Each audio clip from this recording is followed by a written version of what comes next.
Sa Pilipinas, ang bumangon yung mga oligarko at yung mga mayayaman. Sila talaga yung bumangon. Sila ang nakinabang sa paglago ng ekonomiya. Yung mga ordinaryong mamamayan na nagdadrive ng taxi, nagdadrive ng Grab, mga nasa palengke, nagbebenta, yung mga nasa karinderya, yung ordinaryong mga manggagawa sa pabrika, ang buhay nyo pareho pa rin. Yung mga oligarko, mas lalo silang yumaman, at yan ang reason kung bakit tayo gumraduate from lower to upper middle income. Dapat mag-ipagmalaki ito ng Pangulong Bongbong Marcos Jr. considering, sabi mo nga, mas selected class lang yung nakakabenepisyo nga. Yung mga mayayaman, mas yumayaman, pero yung mga mahihirap, mas lalong naghihirap. Dok? Alam mo, gagamitin niya ni Pangulong Marcos Jr. lalo na't napapanahon na yung malapit na ang SONA. So definitely maririnig natin yan, nababanggitin niya ng ating Pangulo sa darating na State of the Nation address. Kaya lang, even if ipagmayabang yan ng gobyerno, kung titanungin mo talaga yung ordinaryong tao, sasabihin nila sa iyo na hindi nila nararamdaman yan. So maganda lang yan, Jade, sa papel. Maganda lang yan in terms of optics. Maganda lang yan in terms of messaging. Kasi alam mo, sinasabi rin ng gobyerno na magagamit nila ito as a signal to foreign investors, Jade. Na dahil nga nasa upper middle income na tayo, it reflects magagandang polisiya. So kaya yung mga investor, welcome na kayo sa ating bansa. Pero tandaan din natin na magiging epektibo lang ito as a tool for messaging and optics kung yan ipapartneran nila yan ng maayos na pamamahala. Sa totoo lang, Jade, ang mga investors natin, ang gusto nila in terms of sa pag-i-invest sa isang bansa is stable yung mga polisiya. So halimbawa, kung merong batas, yung mga batas na yan ay i-implement yan ng maayos. Hindi po pwede yung benda law. Kasi kung bibenda law mo yan, makikita yan ng foreign investor, ayaw nila ng ganyang klaseng kalidad ng gobyerno na binebend yung law. Ayaw nila yan. So, ang Vietnam, nasa upper middle income din. Kung sila yung papipiliin, abay doon na lang ako sa Vietnam. Ang polisiya is stable. Sa Pilipinas, paiba-iba at selective yung i-implement ng mga polisiyan. Kita na natin, Jade, no, sa klase ng pamamahala na meron tayo na kung saan ang justice ay selective, ang prosecution ay selective, at gusto nilang i-bend the law. So ayaw ng investor niyan. So kahit na tayo nag-graduate from lower to upper middle, pero hindi nila yan papartneran ng maayos na pamamahala, maganda lang yan sa papel. At yan ay baliwala yan sa ordinaryong mamamayan. Opo. Linawin ko lamang po, Dok. So, ibig sabihin, hindi lang nakabatay yung mga investors dito sa ulat ng World Bank na umangat nga tayo. Kundi may iba pa bang mga basihan yung mga investors para malaman po nilang talagang magandang mamuhunan dito sa Pilipinas? Well, nabanggit ko na kanina yung kalidad ng pamamahala. So importante 'yan. Yung stability, no, ng nangyayari domestically, yung mga krimen. Kasi syempre, kung ako yung investor, hindi ako mag-i-invest sa isang bansa na baka nakawan pa ako, no, or baka ako ay problema. So iiwasan ko yung mga bansang ganyan. Nakita din naman natin na pag ang isang lugar dumarami ang mahihirap, dumadami ang naghihirap, tumataas yung antas ng krimen. So yan ay nakaka-turn off yan ng investors, Jade. No? So you have the quality of government. Isa pa pala, Jade, no? Sa infrastructure. Kulang na kulang tayo sa infrastructure. And then yung ating cost of doing business mataas. No? Kasi mahal. Kasi nga, mahal ang singil sa kuryente. Yung bureaucracy natin, andyan pa rin yung red tape. Lahat ng yan, pag sinuma mo lahat yan, Jade, nakaka-turn off yan ng investor. Now, the question becomes, bakit ang Vietnam, mas mataas ang level of investment na pumapasok sa kanila kumpara sa atin, pareho din naman tayo nakagraduate na ng upper middle income. So they must be doing something that is right. So yun yung dapat na alamin natin. No? At kung titingnan niyo po ng mabuti, titingnan niyo yung mga pag-aaral, mga kababayan, no? Yung titingnan natin yung literature niyan, makikita niyo na isa sa mga pinakamalaking reason kung bakit ang Vietnam ay nakaka-attract ng maraming investment is yung level, yung rather level, like yung kalidad, no, ng kanilang pamamahala and yung cost of doing business sa kanila ay mas mababa. Kaya nakaka-attract sila ng mga investors, Jade. Opo, lalo na ngayon, yung inflation natin nung Mayo bumaba, Doc, ng 6.8%. Ito pang halaga ng dolyar po natin, piso kontra dolyar, humina din. So ito ba, papaano ba yun makakaapekto? Well, mataas pa rin ang inflation natin, ano? Na mahigit 6% pa rin ang rate of inflation. And then ang piso ay mahina, no? So ibig sabihin kung ikaw ay nag-i-import, ay you need more dollars, no? Kasi nga mas mahina yung value ng peso. Talong-talo diyan yung mga nag-i-import. So, kumbaga, part of doing or part of the of doing a business in the Philippines is yung associated cost, no, and yung cost niyan tumataas ng tumataas, Jade, no.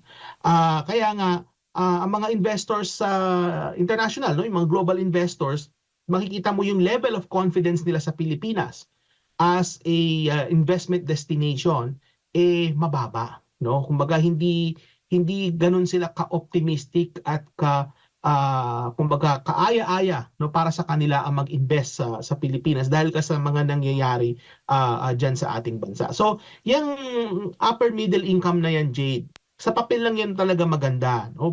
Kumbaga parang bahay yan eh. No? So yung bahay makikita mo bagong pintura, pag appearance sa labas yung bahay, bagong pintura, maayos. Pero pagpasok mo sa loob ng bahay, bulok pala yung soleras, no? Bulok yung mga kisame, bulok yung loob ng bahay. Pero yung labas ng bahay, bagong pintura at kaaya-aya. Ganon po yung nakikita kong description yan sa ating bansa, no? In terms of itong narrative ng upper middle income status na kung saan yung narating na natin. Opo, pero kung sakali man, Doc, na yung mga mahirap ay umangat, may kukonsidera ay may tuturing matatawag pa rin bang upper middle income itong lahat ng ito? Kasi dito tinutukoy natin yung mga mayayaman. Pero kapag yung mga mahihirap naman umangat, may iba pang ibig sabihin, may iba pa bang category kung may tuturing itong pag-angat kung sakali man yung mga mahihirap sa ating bansa? Kasi kung magawa natin yung nagawa ng China, for example, no, na kung saan ang milyon-milyon ng kanilang naiangat sa kahirapan through good governance, no, through maayos na mga policy, ibinaba nila yung cost of doing business, no, ginawa nila yung mga tamang dapat gawin. They did the right things. Ang mangyayari sa Pilipinas, Jade, hindi lang tayo magiging upper middle income, baka maging high income na tayo, no, kung mangyayari yan sa totoo lang. Kasi alam mo, Jade, ako personally hindi ako nawawalan ng pag-asa sa ating bansa, no, sa Pilipinas. Ang bansa natin has a lot of potential. Napakarami, Jade. In fact, in the future economy, no, yung ekonomiya natin sa hinaharap, napakarami nating natural resources na kinakailangan kagaya ng mga critical minerals na meron tayo. Ang dami natin yan.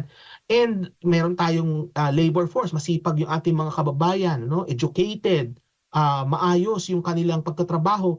So kumbaga, makikita mo na we do have resources. Ang problema lang talaga nananakaw, Jade. Mayaman ang Pilipinas. Ang problema lang talaga sa atin is yung mga namumuno sa atin have been exploiting us for a very long time. So yun yung nagiging problema. At hanggang ngayon problema yun. Opo. So nakikita ko dito, Jade, no, kung no, ma-uplift yung mga kababayan nating mahihirap, ay hindi lang tayo upper middle, maging high income pa tayo, no? Maging parang ka-level na rin tayo ng kapitbahay nating Brunei, for example. Brunei is considered high income. And Brunei is just katabi lang natin yan, but they have oil, wala tayo. Pero meron tayo na wala sila, no? Yung mga nabanggit ko kanina. Opo. The country has a lot of potential. Ang problema lang talaga, Jade, is yung mga namumuno sa atin, pinagsasamantalahan na tayo for a very, very long time. Opo, may mga nagsasabi din, kung upper middle income na po ang Pilipinas, bakit pa tayo umuutang? Well, in terms of sa utang naman, lahat ng bansa ay may utang. Wala namang bansa na walang utang. Ang problema lang dito, Jade, sa totoo lang, no, pag ang bansa ay naging upper middle income, medyo magiging mas mahal na yung cost ng pangungutang ng bansa. No, yung cost of borrowing na sinasabi kasi upper middle income ka na eh. Bakit pa rin yung interest rate mo pang lower income? Upper middle ka na. So magiging mataas yung cost of borrowing mo diyan, ano? Mawawala rin yung mga tinatawag natin na mga concessional funding. Kung saan yung mga tinatawag natin parang mga soft loans, baka mawala rin 'yan. At saka yung mga trade, no, sa tariffs, kasi may mga bansa na kung saan na pag tayo nakipagkalakalan sa kanila, ang mangyayari is halos wala tayong binabayarang tariff, ngayon nasa upper middle income, magbabayad ka na ng tariff. So yun yung mga consequence, no? But in terms of sa pangungutang, ang nakikita ko dito is hanggat ang gobyerno natin ay hindi responsable sa paggastos, kagaya ng nakita natin itong mga nagdaang taon, no, nung 19th Congress, no, hanggang ngayon, kung makikita natin yan, ano, sa budget ng mga nagdaang taon, 2024, 2025, 2026 budget, hindi responsable, no, ang paggastos. At gumastos ang gobyerno, walang disiplina sa paggastos. Ang mangyayari niyan, Jade, is kahit na tayo ay upper middle income, lalaki pa rin ng lalaki yung ating uutangin. Kasi kaya nangungutang ang gobyerno para mapunan yung fiscal or yung budget deficit na sinasabi. So nandiyan yung inikita ng gobyerno, nandiyan yung gastos. Nangyari nga yung gobyerno natin, walang disiplina sa paggastos. So saan nila kukunin yung diferensya? Mangungutang ng mangungutang. So even if ang ating bansa, upper middle income na tayo, hanggat walang disiplina sa paggastos ang ating gobyerno, hanggat gastos lang ng gastos, punta lang sa mga maleta, yung mga pera na yan, mangungutang pa rin ang mangungutang ang ating bansa. At sino magbabayad ng utang yan? Yung mga ordinaryong taxpayer, no? Yan ang magbabayad ng utang na yan. At pagbabayaran yan, hindi lang ng current generation of taxpayers, mga kababayan. Pagbabayaran yan hanggang sa mga kaapu-apuhan ninyo. Opo. May silbi ho ba yung pagpunta ni Pangulong Bongbong Marcos Jr. dyan po sa Canada? Yun na nga eh. Alam mo, maganda mapag-usapan yan, Jade, no? Kasi as we speak, Marcos Jr. is here, no? In British Columbia. Nakikita ko dito is Canada really is not a major trading partner ng ating bansa, no? It is not. And kumbaga hindi siya kasing level halimbawa ng China, or hindi siya kasing level ng Singapore or even Japan, no, in terms of volume of trade. Bagamat maraming Pilipino rito, no, in terms of actual numbers of Filipinos, including myself, no, na nagtatrabaho dito at naninirahan, sa mga 1 million na po kami dito, no. But beyond that, I don't see any reason really why the president should come here and, you know, in spite of the protests na nangyayari dyan sa Pilipinas, no. In fact, there were even rumors na baka hindi matuloy ang pagbiyahe ng ating Pangulo papunta rito sa Canada because of yan nangyayaring mga protesta dyan. Ano? Ano pa rin to sa akin eh, kumbaga parang puzzle ito sa akin. No? Kung bakit itong ating presidente chose to come here when in fact there are pressing issues at home na dapat niyang tingnan. Ang iniisip ko dito, Jade, no, may possibility na talaga lang mahilig bumiyahe ang ating president. No? So whenever he has the chance na siya ay makakapagbiyahe, no, para makabisita ng mga ibang bansa, no, at the expense of the taxpayer, gagawin niya yan, no, kung mayroong pagkakataon. So kasi I mean, look, kung titingnan mo yung datos, mga kababayan, Canada is not even a major trading partner. While there are a million Filipinos here, hindi eh. It doesn't add up. So the only explanation I can find here is that the president just loves to travel. No, yun yung nakikita ko dito. Gusto lang niyang bumiyahe. At kung siya makakabiyahe ng libre, sagot ng taxpayer, gagawin niya yan. At yan yung nakikita natin ngayon. Si Admar po, may mga karagdagang katanungan po sa inyo, Doc. Doc, magandang umaga. So matotal, kung ang mga mayayaman ay lalo pang yumaman, makakaapekto ito doon sa natin, kung saan na tayo, kung lower or upper middle income country na tayo. Oo, totoo yan. Kasi that is how these rankings are calculated. No? Based yan sa tinatawag nating gross national income per capita, Admar.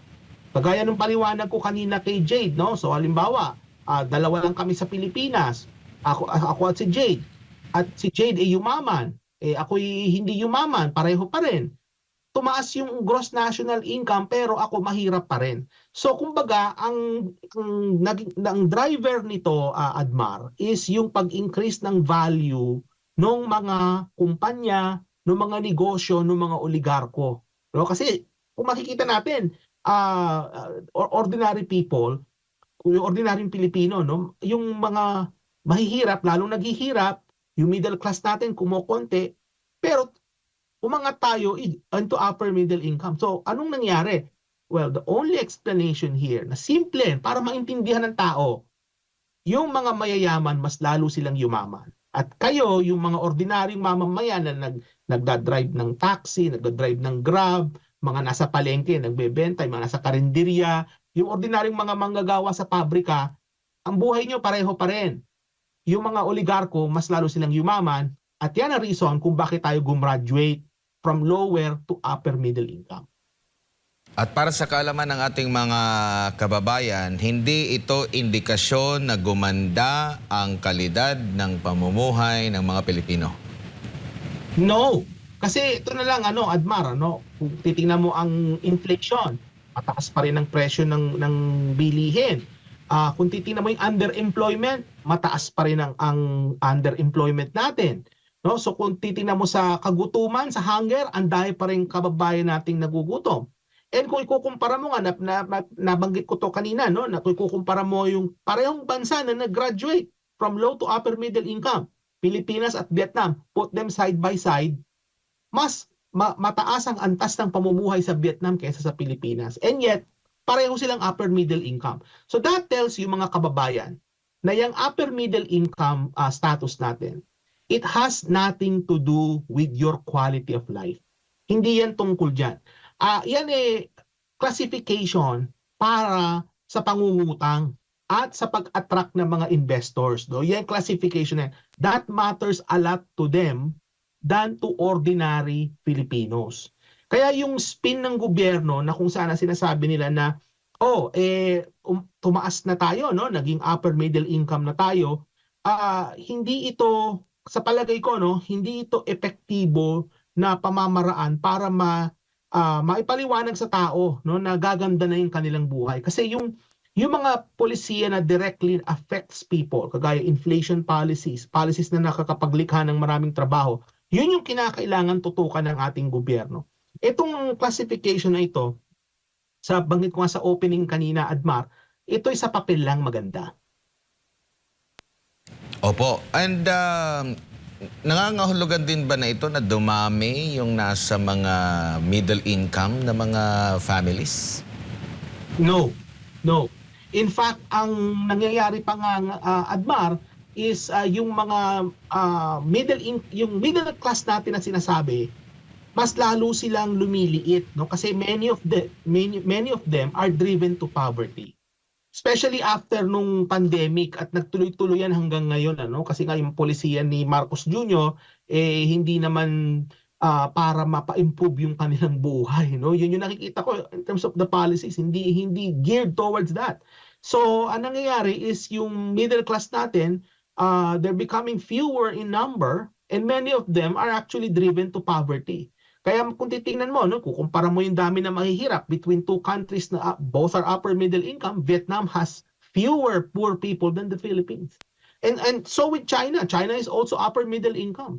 On a per capita basis, mas maraming mahirap sa Pilipinas kaysa sa China on a per capita basis. No? So kumbaga, ang nakikita natin dito, Admar, is that hindi epektibo yung mga policies ni Marcos Jr. as far as improving the lives of ordinary Filipinos are concerned. Kasi yung sinasabi niya kanina na effective daw yung kanilang mga polisiya. If the policies are effective, Admar, hindi lang tayo dapat nasa upper middle income ngayon. O baka upper middle income tayo, pero nakamit na natin ito noon pa, noong 2023 pa lang. And yet, nakita natin yung mga policies na inadapt ni Marcos Jr., they're not really geared towards improving standard of living. No. In fact, ang nakita nga natin dito, Admar, is many of the promises during the campaign were not kept. No? Kumbaga, hindi ni tinupad ni Marcos Jr. yung mga pinangako niya nung kampanya. Kasi kung naitupad yun, abay matagal na tayo dapat nasa upper middle income nung 2 years ago pa. Eh bakit hanggang ngayon pa lang inabot, no? So kumbaga, taliwas, no, sa actual na nangyayari, yung nabanggit ng ating Pangulo kanina in terms of yung effectiveness ng mga policies na ini-implement nila. So, ibig sabihin, yung dating naririnig natin during campaign sa ating bansa na sabay-sabay babangong muli, nangyari yon sa Vietnam at hindi nangyari dito. Kaya nakamit nila yung upper middle income, mas ma-appreciate doon kasi nga lumago talaga yung kanilang ekonomiya. Hindi dito na parang dahil maraming yumamang mga mayayaman, kaya nahatak yung ating average na income. Yes, actually, nakarating naman sa atin yung pagbangon, Admar. Kaya lang, ang bumangon dyan yung mayayaman. No? At yung mga mahihirap, hindi sila bumangon. No? In fact, ang nangyari sa kanila is lalo pa sila nalalugmok. Ang kaso naman ng Vietnam was able to reap the benefits of better policies, no? Alam mo, babalik tayo lahat sa pang-pulisiya, Admar. Kung ikukumpara mo side by side, napakagandang case study talaga ng Vietnam eh. Kasi Vietnam, kagaya ng Pilipinas, nasa ASEAN, parehong upper middle income, kagagraduate lang from low to upper. And then kung titingnan mo, parehong exposed sa mga shocks, no, na nangyayari globally. Pero makikita mo na ang Vietnam did better than us.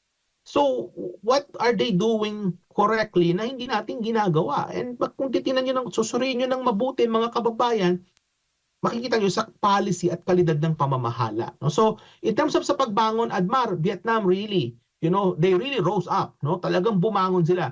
Sa Pilipinas, ang bumangon yung mga oligarko at yung mga mayayaman. Sila talaga yung bumangon. Sila ang nakinabang sa paglago ng ekonomiya. At nakita naman natin yan, nag-graduate tayo from low to upper middle income and yet hindi ramdam ng ordinaryong mamamayan.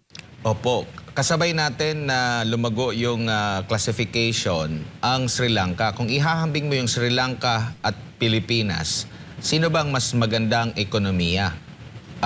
Tapos, bakit nagkasabay pa tayo sa kanila?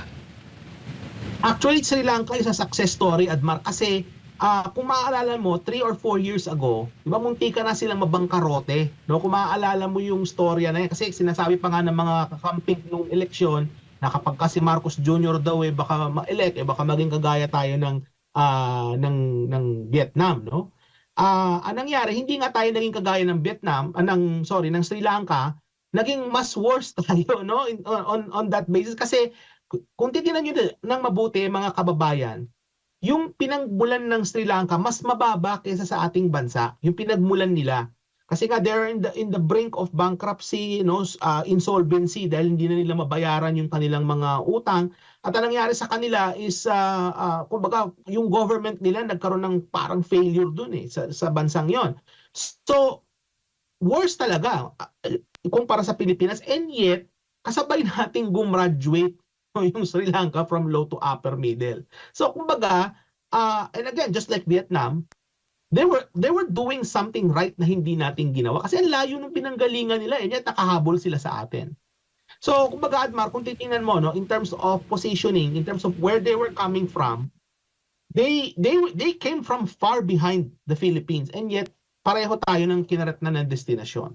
So kumbaga, sa umpisa, talagang kung ikukumpara mo ang Pilipinas at ang Sri Lanka, mas worse sila. No? And yet, nahabol nila tayo. So, and again, Sri Lanka is a case na marami tayong matututunan in terms of what they did, no? In terms of governance, in terms of fiscal discipline. Actually, yun yung susi dun Naalala ko na. Sa kaso ng Sri Lanka, Admar, it's classic case of fiscal discipline. So, controlled yung spending, no? Yung graft and corruption, ina-address nila yan. Bagamat hindi perpekto pero meron silang ginagawa, and unlike sa atin ang pagpaparusa is selective, no? So kumbaga babalik tayo sa governance, babalik tayo sa pamamahala, babalik tayo sa effectiveness ng mga pulisiya, Admar. Pero kahapon nung mismong araw na talagang na-declare na tumaas na yung ating classification, tumaas din po yung puntos na naitala sa ating stock exchange. Sinasabing nasa almost 1% yung itinaas. at yung mga investors ay wini-welcome ito. Ito ba'y panandalian lamang at hindi pang matagalan? Well, Admar, kung 1%, maliit lang yan eh. Kumbaga, 1% is not that significant, no? It is small. Bagamat, yes, it's an increase. Alam mo, yung mga ganyang klaseng response ng stock market it's a reaction to the information that is coming in. And kung tingnan mo ng mabuti kung sino ba yung mga drivers ng stock exchange natin, these are companies or corporations that are owned by the oligarchs. No, so kumbaga, if there's a positive news coming in that upper middle na tayo, alam naman natin na kaya tayo naging upper middle because it was the rich people becoming richer. At itong nangyari na pag-increase ng stock market, this also made them a little bit more richer, no? Kasi nga nag-increase yung value ng kanilang mga kumpanya. Pero tama ka, Admara, no? Itong mga ganitong klaseng movement ng stock market, this is a temporary phenomenon. Temporary lang yan, no? Kasi nga yung pag-graduate natin from low to upper middle ay hindi accompanied ng mga maayos na polisiya. Kaya itong ganitong pag-increase ng stock exchange natin, ng stock market, panandalian lang po lamang. Opo, huli na lamang po, Doc, ang natitira bang panahon sa administrasyon ay sapat pa para makabangon yung ating ekonomiya? Kung halimbawa gigising yung ating mga leader na, oy, gusto ko na magpakabait at gumawa ng mabuti, sapat pa ba yung natitirang panahon sa kasalukuyang administrasyon? Sa totoo lang, Admar, Marcos Jr. is out of time. No? Wala na, kulang na siya sa oras. No? Kumbaga sa laro ng basketball, Admar, last 2 minutes na tayo and ang kalaban, kumbaga tambak eh. Kumbaga kahit na mag 3 points ka na mag 3 points, hindi mo pa rin maihahabol yung score, talo pa rin. So kulang na sa oras si Pangulong Marcos Jr. in terms of sa mga polisiya, no? Kasi alam mo, Admar, yung klase ng pagbabago na kinakailangan sa ating bansa para maisaayos, no? It would involve some structural change. And structural change cannot happen in less than 2 years. Dapat yung structural change, sinimulan niya yan noong 2022 pa, nung siya ay unang naihalal. Noong 2022, nung eleksyon.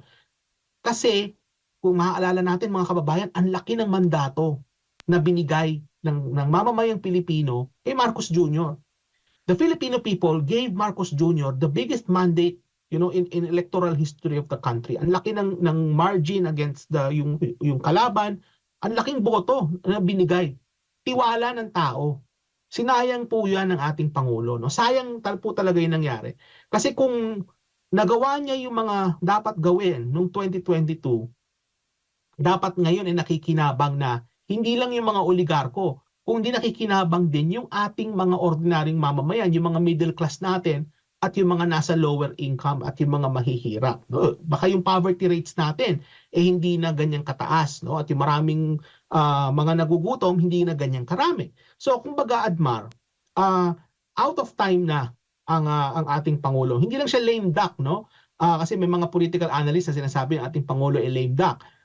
In terms of the economy, the President is already out of time, no? So kaya titingnan mo yung ginagawa na lang ni Marcos Jr., pabiyahe-biyahe na lang, ano? Kasi nga kulang na siya sa oras kung ano man yung klaseng mga policy na kailangan gawin para maireforma at maisaayos yung ating ekonomiya. Kulang na po siya sa oras. Opo. Doc, huli na lang, madagdag ko lang, baka lang ma-appreciate mo yung ginawa ng Pangulo sa pamamagitan ng anunsyo po ng DOLE na itinaas nga, inaprubahan yung 85 pesos na aumento po sa arawang sahod nga ng mga manggagawa sa pribadong sektor dito po sa Metro Manila. Actually, ang sabi nga ng Labor Secretary, hindi ito isang bagsakan, kundi ay makukuha nila ito ng 2 tranche. No? Yung unang tranche sa July 19 pa, this year, 60 pesos yun. At saka second tranche, 25 pesos next year, January 20. Ano naman po masasabi po ninyo? At ito ba'y possible na magiging laman din ng magiging SONA ng Pangulo, Doc? Alam mo, kung titingnan mo ng mabuti, Jade, no? Yung pag-increase ng sahod, yan kakainin lang yan ng rate of inflation. lalong-lalo na sa ating mga kababayan na mga nasa minimum wage, no? Kasi sila maapektuhan yan yung mga nasa lower wage brackets. Kasi minimum wage ang pinag-usapan, no? Pag mataas pa rin ang rate of inflation, kagaya ngayon, nasa mataas sa 6%. And marami sa ating mga kababayang mahihirap kung titingnan mo yung kanilang distribution ng expenditures nila, mostly towards food, sa pagkain. So, kumbaga, kung ano man yung umento sa sahod na yan, baliwala lang yan kasi kakainin lang yan ng inflation. And in fact, kung tatanungin mo, Jade, kulang na kulang yung in-increase nila ng sahod para sa minimum wage. Now, the question here is, ito ba ganitong klaseng pag-increase ng sahod, Jade? Ito ba yung klaseng sahod na nakakapag-increase ng standard ng pamumuhay? Actually, hindi. Kasi kung titingnan mo, Jade, in-increase nila yung minimum wage sa lower income, no? Sa minimum wage brackets mo. Pero kung titingnan mo yung mga nasa sumunod na mga wage brackets, ang liit ng ini-increase ng sahod. Hindi sumasabay sa paglago ng ekonomiya. And yet, kung titingnan mo yung mga oligarchs at yung mga mayayaman, mas lalo silang yumayaman. So, kumbaga, hindi lang merong inequality in terms of sa aktwal na kinikita ng tao. Meron ding inequality in terms of doon sa paglago ng sahod at kita ng tao. So, yun po yung nakikita natin dito, mga kababayan, ano, na kung saan itong ganitong pag-increase ng sahod, gagamitin ito definitely ng ating Pangulo sa SONA, no? Yan nakikita ko as far as optics are concerned, to appease labor groups, gagawin niya yan. Pagyayabang niya yan. Pero kung titingnan mo at susuriin mo ng mabuti at ikukumpara mo siya, no, sa pagmahal ng presyo ng bilihin, baliwala lang itong in-increase ng sahod na ito. At ito pa pala, Jade, no? Bakit dalawang tranches pa? Ang reasoning nila dyan, baka daw hindi kayanin ng mga maliliit na mga employer. Ang problema is that yung ating mga maliliit na employer, hindi nakikinabang sa paglago ng ating ekonomiya. In fact, ang nangyayari sa ating mga maliliit na employer, they are worse off because of the policies of the current government. Hanggang ngayon, ang presyo ng kuryente mataas pa rin. Ang dami sa ating mga small manufacturers gumagamit ng kuryente, of course, and they're paying a lot. Sino nakikinabang sa kuryente? Yung mga oligarchs. Yung mga ordinaryong mamamayan natin, no, na mga negosyante, halimbawa, yung mga maliliit na negosyo, yung cost of production nila mataas because of higher energy costs, for example. And yet, sabi ni Mangulong Marcos Jr. noong 2022, ibababa niya ang presyo ng kuryente. Hanggang ngayon, hindi pa rin nangyari yan, Jade. So, kumbaga, makikita natin na itong aumento sa sahod na ito'y palabas lang, no, sa nakikita ko. This is only for a show kasi kung titingnan mo ng mabuti, no, yung mga upper wage brackets, hindi sumusunod yung pagtaas ng sahod kasi yung productivity natin hindi tumataas. Kapag tumaas ang productivity ng Pilipinas, Jade, asahan natin, no, na tataas din yan lahat. Pero nangyayari sa atin, yung ating productivity mababa pa rin. Doc, maraming salamat po sa inyong pong oras at sa pagbibigay po ninyo ng impormasyon ngayong umaga. Good morning po sa inyo.